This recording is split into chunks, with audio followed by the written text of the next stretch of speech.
అన్ని రాళ్ళు తగిలి చావు బతుకుల మధ్యలో ఉన్నప్పుడు దేవా వీళ్ళు చేసే పాపం వీళ్ళకి తెలియదు, వీళ్ళని క్షమించి వదిలేయండి అని దేవుడిని ప్రార్థన చేశాడు చావు బతుకుల మధ్యలో ఉంది.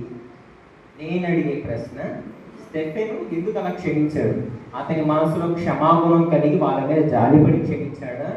లేదు, పరులను క్షమించటం ధర్మమే అని యేసుక్రీస్తు చెప్పిన ఆజ్ఞను గుర్తు చేసుకొని ఆ ఆజ్ఞను అనుసరించాలి కాబట్టి వాళ్ళని వేరే దారి లేక క్షమించాడా?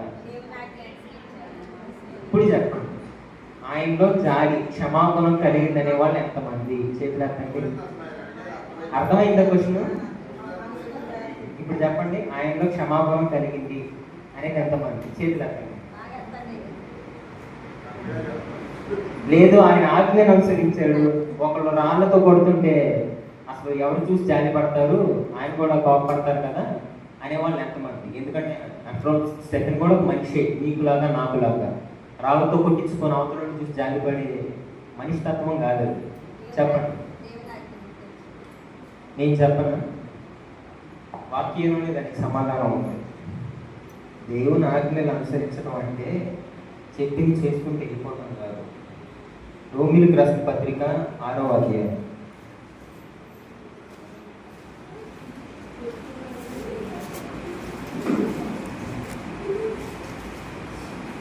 రోమిలకు రాసిన పత్రిక 6వ అధ్యాయం 17వ వచనం. మీరు పాపమునకు దాసులై ఉంటిరి కానీ ఏ ఉపదేశ క్రమమునకు మీరు అప్పగింపబడిందిరో దానికి హృదయపూర్వకముగా లోబడిన వారై. దేనికి అంటే ఏ విధంగా లోబడి ఉన్నాము? మనల్ని పాపం నుండి దూరం చేసే వాక్యానికి మనం హృదయపూర్వకంగా లోబడిన వారం అన్నమాట. హృదయపూర్వకంగా అంటే ఈ ఆవేశం, దుఃఖం, ఆనందం ఇవన్నీ ఎలా కలుగుతుంది? హృదయం. నీకు హృదయం ఉంది కాబట్టి నీకు ఇవన్నీ ఎమోషన్స్ కలుగుతుంది. బాధ, దుఃఖం, ఆవేశం, కోపం ఇవన్నీ కూడా నీకు మనసు ఉంది కాబట్టి కలుగుతుంది. ఆ మనస్సుని ఎవరికి ఏమంటున్నారు? ఆ వాక్యానికి నువ్వు హృదయపూర్వకంగా లోబడాలి. అదే చెప్తున్నారు. మళ్ళీ చదవండి 6:17. మీరు పాపమునకు దాసులై ఉంటుంది కానీ ఏ ఉపదేశ క్రమమునకు మీరు అప్పగింపబడితేరో దానికి హృదయపూర్వకముగా లోబడిన వారై. ఈ హృదయపూర్వకంగా నువ్వు దానికి లోబడాలన్నమాట. ఈ హృదయాన్ని ఇవ్వాలి. ఈ మైండ్తో కాదు నువ్వు వాక్యాన్ని చూడాల్సింది. మైండ్తో చూసి ఫిక్స్ అయిపోతే మొదట్లో నువ్వు వెళ్ళగలమేమో కానీ ఒకనొక దశలో నీ మనసు ఇక దేవునికి ఎంతో దూరంగా వెళ్ళిపోతుంది. ఇక నువ్వు చెప్పారు కదా, ఒక వాక్యం ఉంటుంది చూశారు, ఈ ప్రజలు వారి పెద్దలతో నన్ను కనపరుస్తున్నారు కానీ వారి మనస్సు, వారి హృదయం నాకు దూరంగా ఉందన్నారు. నువ్వు అన్ని పనులు చేసి నీ హృదయమే ఆయనకు దూరంగా ఉంటే ఇక దానికి విలువ లేనట్టే కదా. ఆ హృదయాన్ని దూరంగా ఉంచుకోవద్దు. తీసుకునే వాక్యం హృదయపూర్వకంగా తీసుకోవాలి, మదితో కాదు, మనసుతో.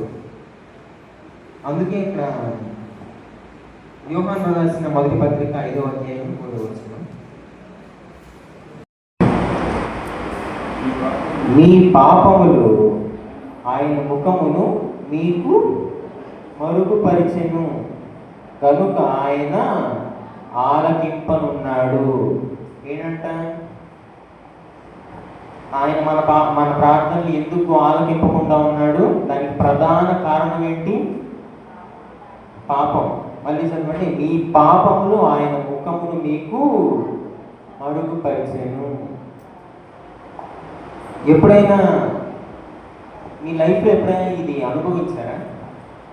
మీ జీవితంలో ఏదో ఒక గొప్ప కష్టాన్ని మీరు ఫేస్ చేస్తూ, ఒక గొప్ప కష్టంలో మీరు వెళ్తూ దేవునికి ప్రార్థన చేద్దామని కళ్ళు మూసుకుంటే ఆ దేవుడికి మీ ప్రార్థన వినిపించట్లేదేమో అన్న భావన మీకు ఎప్పుడైనా కలిగిందా? ప్రార్థన చేద్దామని మోకరించి కళ్ళు మూసుకొని దేవుడికి ఇప్పుడు కూడా నేను చేసే ఈ ప్రార్థన దేవుని వరకు వెళ్తుందో లేదో అన్న భావనలోకి ఎప్పుడైనా వెళ్ళారా? ఎప్పుడు పరిశుద్ధాత్మతో నిండిన వారం అయితే మనలో విశ్వాసం ఎలా ఉండాలి? ఇప్పుడు నేను దేవునితోనే మాట్లాడుతున్నా అనే అంత గొప్ప విశ్వాసం కలిగిన వారం అయి ఉంటారు కదా. అలాంటిది ఆ శ్రమలు వచ్చినప్పుడు మనం ఎందుకు అలా కృంగిపోతున్నాము? దేవుడు మనల్ని వదిలేసి ఎక్కడికో దూరంగా వెళ్ళిపోయిన భావన మనలో ఎందుకు కలుగుతుంది అంటే పాపము ఎందుకు కారణం. ఇక్కడ అదే చెప్తున్నారు, పాపము దేవుని ముఖమును మరుగుపరిచెను అని చెప్తున్నారు. అవునా? దావీదు గారి విషయంలో తప్పు అక్కడే జరిగింది. దావీదు గారు పాపం చేశారు, తెలుసు కదా. తెలియని వారి కోసం చెప్తున్నాను.